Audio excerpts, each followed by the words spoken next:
Good morning, at least. I hope your morning is good. Mine is a tiny bit blurry because I made that choice that so many of us make so often, that staying up to finish a book is far more important than going to bed at a rational hour.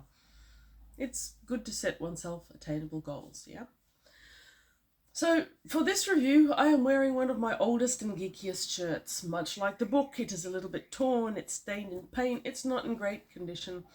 But I love the movie and I love this t-shirt. Thank you, Anna. I think it was a present from you originally. And here is the book in question. Unlike the thumbnail, it is in poor condition. It is an old book. It was published in 1977, so it was published after the movie, and that's why it's got that classic movie scene cover rather than the original cover, which was more stylized art, and I think it was concept art from the movie. This book, like the t-shirt, has had a hard life in the last 40 odd years. It was never new. I got it secondhand. I can't remember when. When I got it, the cover was at least attached, though it already looked as if several hungry animals had chewed on it. The book itself is not doing much better in some ways. On the bright side with the cover, I can use it as a bookmark when I'm reading it, so I don't lose it. That's what I keep telling myself. Yes, 1977. Some of the first pages don't attach too well anymore. I don't know why I'm boasting about how miserable my book is, but it does contain some faded artwork from the original movie. So I love this book. I've read it many, many times. I don't really know what made me pick it up the other day. I just saw it on the shelf and I thought, yes, I have to reread it. It's been too long. In many ways, it's kind of verbatim to the movie. There's a few strange little differences in there, but anyone who loves the original movie will basically feel as if they're reading the script for it. And they kind of are. This book, you can see, is credited to George Lucas, with no mention of Allan Dean Foster, who did the ghostwriting for it. On the very shaky title page, you can see that it's from Valentine, who did the original Prince in 1976. And that here you have the subtitle that's not on the actual title, From the Adventures of Luke Skywalker. So, like I said, when I first realised that Allan Dean Foster had written this, I was quite indignant on his behalf. Allan Dean Foster is an author I like. I love his Orphan Star series. I reread them so often as well. I thought it was a bit meh of George Lucas to take all the credit. Then I read an interview with Foster and he claims he doesn't really mind all that much. I don't know if that's true or not, but he said basically this was the script that George Lucas wrote. It's his concept, it's his story, and all Foster had to really do is shape it up a little bit to get a bit of science and a bit of background for the space and the planets.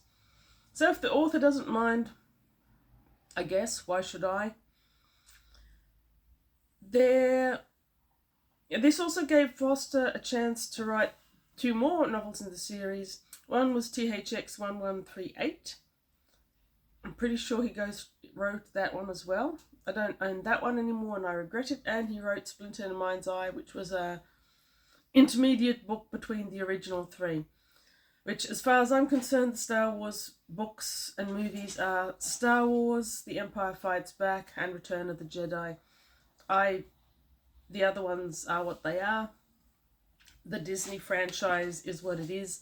But to me, Star Wars will always be those 3. And a few extra books like Splinter the Mind's Eye, which I think captured it very nicely. It's been a long time since I read the books, and it's been a long time since I dissociated from the various franchises, so it's been a long time since I saw the original movies. I'm not even sure if they're available unmodified anymore. I hope they are. I hope to encounter them again one day. This book will hold very few surprises, I think, for someone who's really conversant with the story. The feel of it is very accurate to the movie. The script is too. There's a few differences. One is in the prologue. The prologue doesn't start with the very famous Star Wars trailer. It starts with another galaxy, another time, which I like. And the prologue is basically back history of the universe. It mentions Palpatine, Emperor Palpatine in passing, sort of setting him up for the future movies, but it doesn't mention him as a Sith Lord, which it did in the next two stories. So I don't know if George Lucas changed his mind between the first script and the second script, or if that was something he didn't much care about. I do believe that more recent modifications of the book mention Sith Lords a lot more, but it's not mentioned in this copy at all. So the prologue, which explains where the Old Republic is coming from, and Senator Palpatine, and the extinction of the Jedi Knights, it's credited as being from the first saga, Journal of the Whills. And Journal of the Whills is a credit mention to the fact that Lucas's first working title for Star Wars was Journal of the Whills, or so I understand it. Wikipedia tells me it is. I'll believe Wikipedia. And underneath is a quote which I've always found very amusing. They were in the wrong place at the wrong time. Naturally, they became heroes. Leia Organa of Alderaan Senator.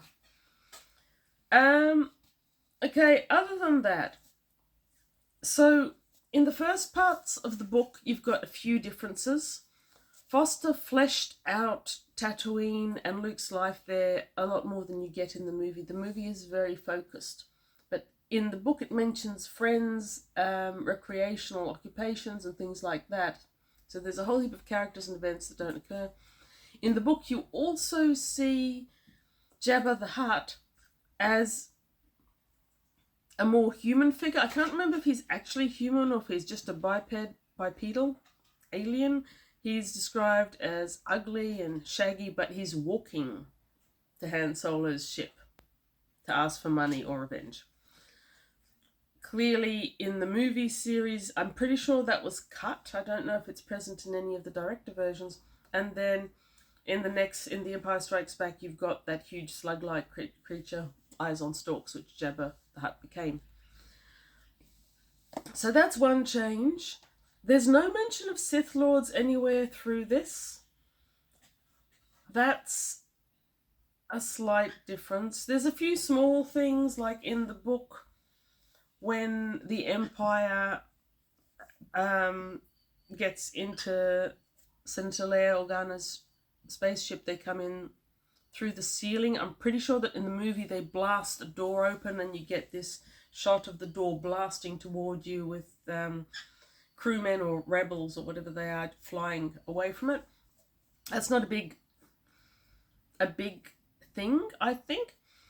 In this book, droids are occasionally called droids, which it's suggested from context that this is just a sort of slang term. When they're being referred to officially, they're called mechanicals. Don't remember that being in the movies. It might have been, but I don't remember it. What else? I did hear that George Lucas described the prologue quite cleverly. It's in Wikipedia if you want to check it out. Under Star Wars from the Adventures of Luke Skywalker. He says that he wrote the story originally in the era of Richard Nixon, when the story was intended to explore how a democracy turns itself over to a dictator, not how a dictator takes over a democracy. So that's why the prologue concentrates on Palpatine and how he became a senator before taking over. There were a lot. I think the bits in Tatooine and a few of the other ones are basically because there were scenes that were written, and some of them even shot and inserted into the director's editions, but which Allan Dean Foster had already novelised. I think that there's something from the Bayan Mos Eisley. I think that Obi-Wan Kenobi ended up killing fewer aliens trying to have a fight with Luke fewer in the movie than in the book. There's 3 here. He chops one in half. He takes the arm off the other one, who flees to the back of the bar just as the stormtroopers arrive. And he kills the second one as well. I think there's only 2 in the book. There's a whole heap of small things like that. There's certainly some differences in the final dogfight over the Death Star. And look, lots of small things. They're not enough to make this feel like anything but Star Wars. And the main characters still do their own thing. And if you've seen Star Wars as often as I have, which was for many years as often as I possibly could, the mental images are the same. It may be describing Han, Luke, Leia and Chewie in the garbage disposal slightly differently to how the garbage disposal actually occurred, but the images are there.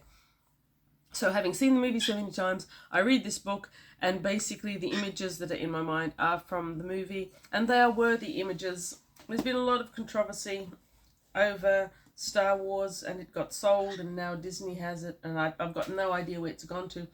But the original storyline was excellent.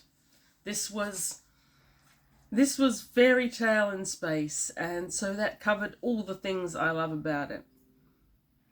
And as angry as I am, and yes, I can be quite angry about some of the movies, this sheer mythic weight of this book and this story, you can't underestimate how influential it was at the time when there was almost no science fiction.